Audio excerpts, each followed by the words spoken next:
আসসালামু আলাইকুম। আমচুর পাউডার দিয়ে যে শরবত তৈরি করে খেলে এতটা টেস্টি হয় আগে জানতাম না। খেতে এতটাই মজা হয় যে মন প্রাণ ঠান্ডা হয়ে যায়। এই প্রচন্ড গরমে এইভাবে আমচুর পাউডার দিয়ে এক গ্লাস শরবত খেলে একদম কলিজা ঠান্ডা হয়ে যাবে। আশা করি ভালো লাগবে। আমচুর পাউডার দিয়ে শরবত তৈরি করার জন্য গ্লাসে আমি 1 চা চামচ আমচুর পাউডার নিয়ে নিলাম। এর থেকে বেশি দিবেন না, তাহলে বেশি টক হয়ে যাবে। আমচুর পাউডার কিভাবে তৈরি করতে হয় সেই রেসিপি আমার চ্যানেলে আছে, চাইলে দেখে নিতে পারেন। তো এখন দিয়ে দিব মিষ্টি করার জন্য 3 চা চামচ চিনি। চাইলে আপনারা মধুও দিতে পারেন। তো এখন সামান্য একটু লবণ দিলাম, আর দিব সামান্য একটু লেবুর রস।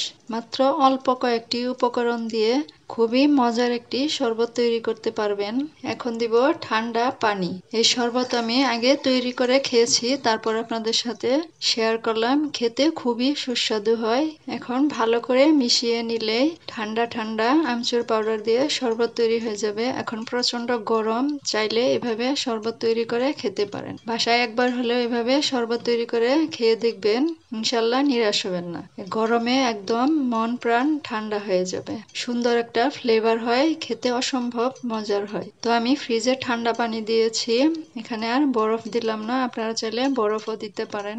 শরবত তৈরি করার পর একটু চেক করে নেবেন, যদি চিনির প্রয়োজন হয় তাহলে আর একটু চিনি দিয়ে নেবেন। তো ভিডিওটি ভালো লাগলে প্লিজ একটি লাইক দিতে ভুলবেন না, আর চ্যানেলটি সাবস্ক্রাইব করে পাশেই থাকবেন। তো আজকের মতো বিদায় নিচ্ছি। আল্লাহ হাফেজ।